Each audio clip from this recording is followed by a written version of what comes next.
تنسى الإعجاب والاشتراك في القناة.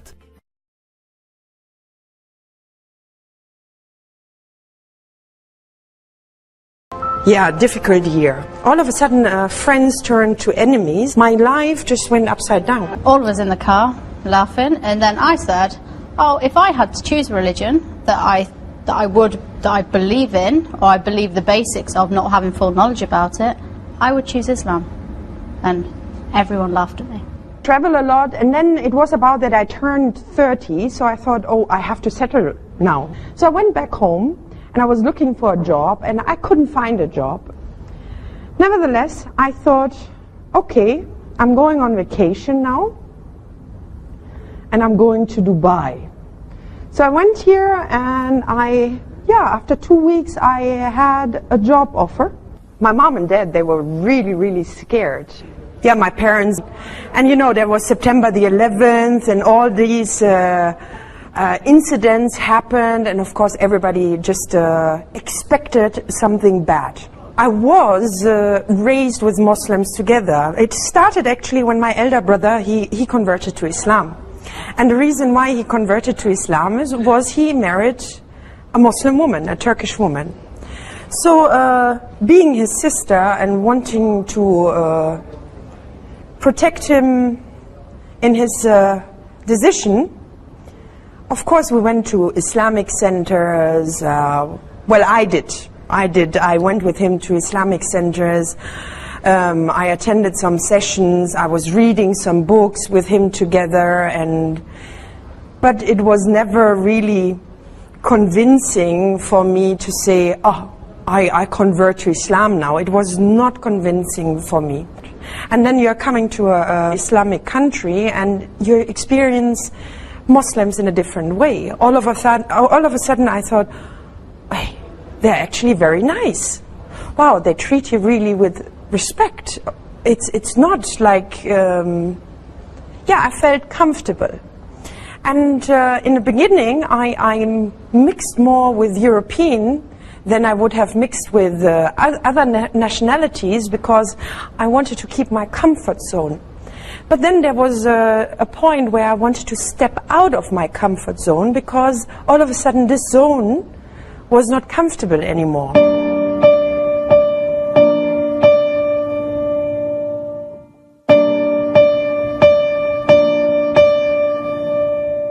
Six months before I spoke my Shahada, I started to wear abaya. I loved the abaya from the beginning, but I always avoided to wear it because I thought that's an insult to the locals here. Me, the white one wearing this abaya, and everybody gets maybe offended or something like that. My ex-husband, at that time still my husband, he got he got bugged. Because my marriage was anyways a horrible marriage, so slowly I really distanced myself from my ex-husband. Back home, in our four walls, it was a discussion to get separated, and I was asking him all the time to move out, and he was always, no, you are my wife, and I'm going to stay here, and I will move out when I decide, and you know, all these, I'm a man and I decide. And then I woke up in the morning. That was the morning. And I woke up and I thought, okay, so today I will become a Muslim. So I did my shower, I got dressed, I went to work. I didn't tell anybody. Nobody knew. And when I was done with my job, I went to a sister, a German sister as well. She's already 7 years a Muslim. And I spoke my Shahada. And when I came home, and I just say, Subhanallah, and it was meant for me at that day, I came home, my husband still didn't know that I converted to Islam, and I didn't want to tell him at that time. And then I just asked, because I was asking every day since the last 6 months, when are you moving out? And I thought, today I will ask him again. So when are you moving out? And then, subhanallah, he said, today I will move out. I'm packing my clothes already. So that was already a sign of Allah that I did the right decision.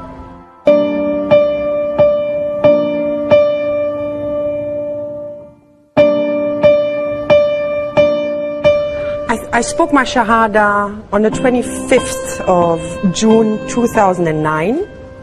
Until date, it was my most horrible year ever.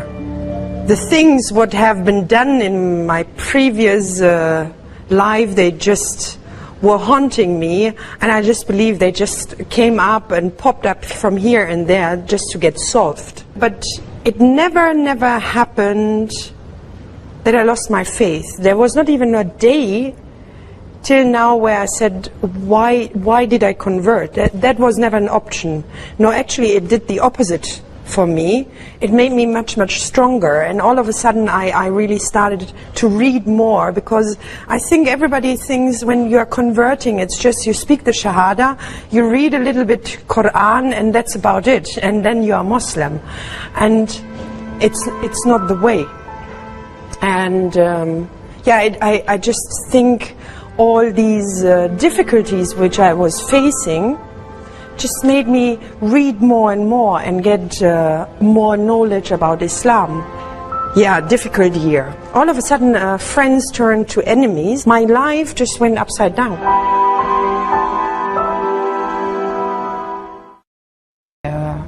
Thank Allah every day for such kind of friend. Kate was not a Muslim at that time. Kate was confused. I remember that you and I remember we went to that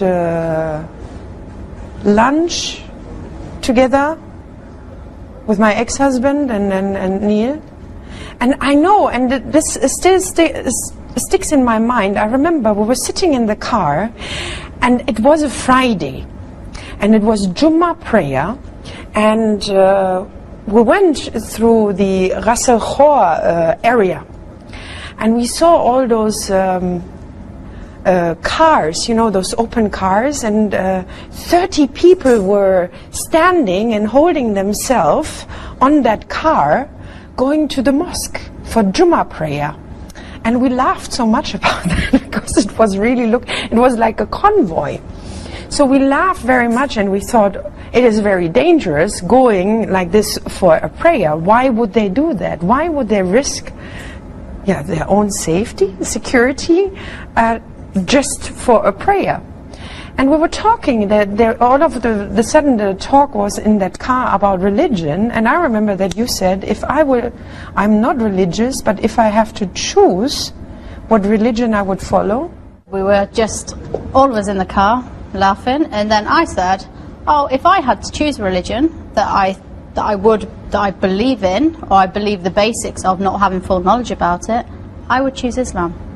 And everyone laughed at me. Why would you choose that? They're hypocrites, and that's how it all went on. Yeah. And then it was a big topic, and that was actually where we, when we started looking into the religion, and we started more and more. From that day, I started really looking more into the religion, because the way people laughed and said, "Oh, hypocrites," and they're not hypocrites at all. And they said to me, "Why would you choose it?" Because I believe in the basics of the religion, because that's all I knew at the time. And you look at the Arab families, and they're all very close knit, and I think that's fantastic. Whereas from where I come from, you don't all come together on a Sunday, which would be our day that all families come together. Everyone does their own thing. We all live our separate lives. Whereas here, Fridays, it's just such a family day. All I learnt from school when we were studying religious education, which is compulsory, so we had to study it, we learned all about all the different religions. When it came to Islam, my studies teacher said to me, to sum it up, Islam, the people that follow it, they're a bunch of terrorists. And that was it. That's all we learned about Islam. Nothing else. And that's stuck in your mind. And think of all those people then, if that's the attitude of what the teachers give him. And we had no Muslims in our class anyway. And of course, when you're younger, everyone just laughs. But that's all that's stuck in the mind. I was asking more questions more than anything. I didn't go to any Islamic centres, read any books. I was just more inquisitive, asking people about their religion. But I had to put all the thought into it. I don't just want to convert, just to be one of those people that says, oh yeah, I've converted. I'd seen Huda go through it, and I'd seen how she had changed, because there is a massive change in you. Then how she got through the stuff she has due to religion is a massive influence on anyone. When I look at myself before I converted and now, I mean, I was always there for everybody. You know, everybody came and told me their problems, and I was actually a problem by myself. I was fighting myself so much, but in order not to face my own problems, I always took on other people's problem, and then nobody was there for me. And when I converted, prayer was, and I told you to compare, when you have a nice pattern around your skin and you feel very comfortable, the same is for me when I do my prayer. The time between, sometimes it takes too long, where I think, oh, when is the next one? It just helps me so much. Yeah, it makes me lighter.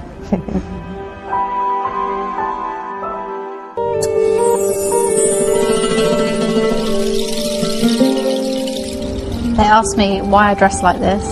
Straight away, who am I married to? And I said, well, I'm not married. Really? So you dress like this out of choice? I said, yeah. I said, I converted. You converted. But how come you don't cover your face completely? Because that's what people think, that you should be covering your face completely. And she was saying how interesting it is, and they're only here and they're flying back on Tuesday. And she said the conversation she had with us in that little time, she's learnt so much.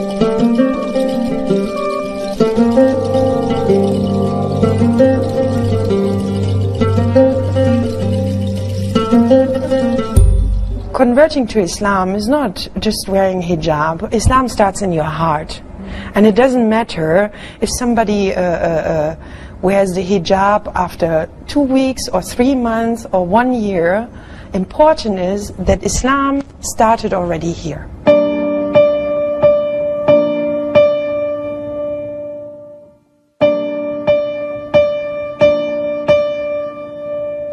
It's always something to turn to, your faith, always. It's always there. When you've had a hard day at work, sometimes I don't want to talk to anyone. I can go home, I can read the Quran, and it's just a way of settling yourself. Yeah, I believe it's quite a challenge as well, you know. I would never have thought, I mean, coming from a non-spiritual family, I would never have thought that, you know, a prayer can make you strong, and that you even get up happily in the morning for Fajr prayer. You know, I remember it was especially on weekends that you were just tossing and turning around and didn't want to get up because there was nothing to get up. But now it's just happily, you know, when as soon the adhan is going on, and you think, oh, Fajr prayer is coming, let's get up. And then, you know, it keeps you so strong.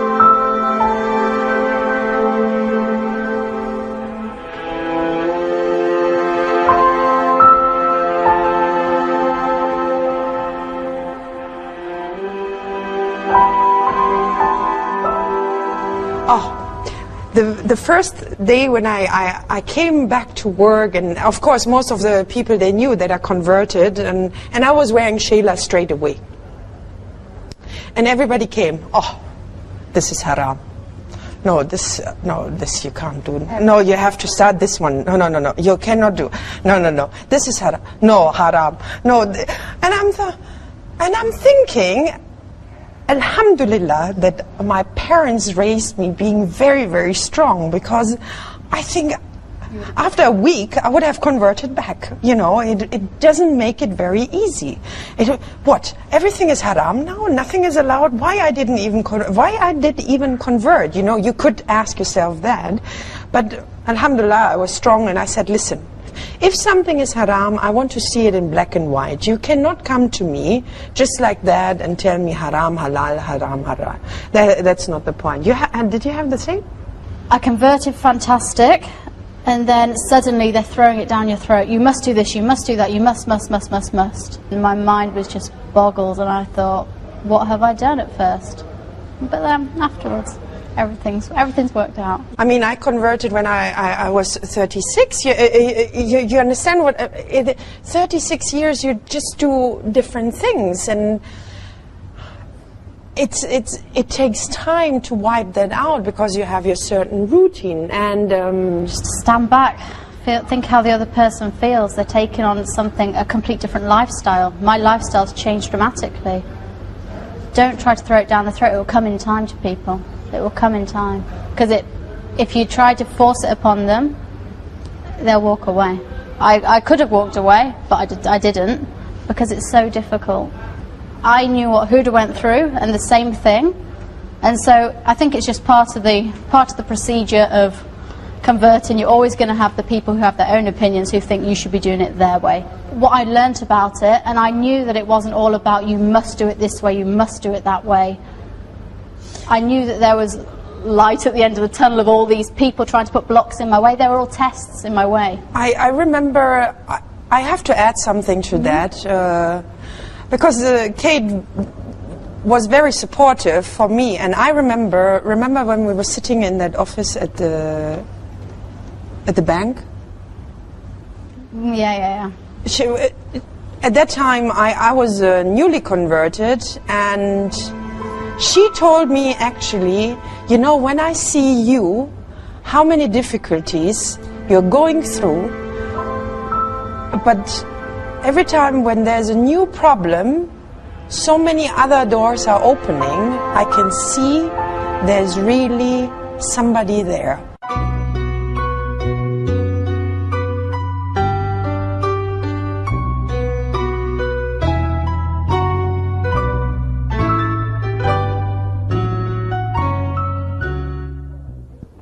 It's recording? 1, 2, 3, 1, 2, 3. 1, 2, 3. Is it recording? Okay, now, you know, I'm losing weight. This is good. Don't change it. I like the, where is it? Then I used to read them like... My nan used to buy me them all the time.